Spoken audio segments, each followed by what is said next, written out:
السلام علیکم ورحمت الله وبرکاته و مغفرته. محترم پوښتنه کړې ده چې په یو جومات کې یو طالبان یو، نو یو سپین سره راځي د کلي د ټولو سره ستړي مسې کوي.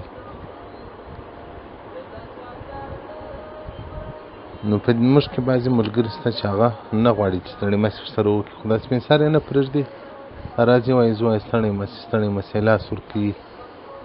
نو د دغه ډول سپین سرو سره ستړي مسې د شریعت د نظر څخه څنګه د محترمه فقهای کرام وایي که ښځه سپین سرې وي د سړي شهوت نه ورته کېږي، نو هغه بیا د مور په حکم کې ده، نو په لا بأسه پروا نه لري ستړي مسې د دې مسح کول د لاس د دې حاشل تحتوي علی المراکل الفلاح صفحه 184 کتاب الحجر والاباحه. نو محترمه څه مشکل نه لري، البته که ځوانه وي او یا داسې پخه ښځه وي د دې و مثل ته اشتها او شهوت راپورته کېږي، بیا به نو اجتناب کوي، غاړې په بندېږي. او که سپین سري څه مشکل نه لري. والسلام علیکم ورحمت الله وبرکاته.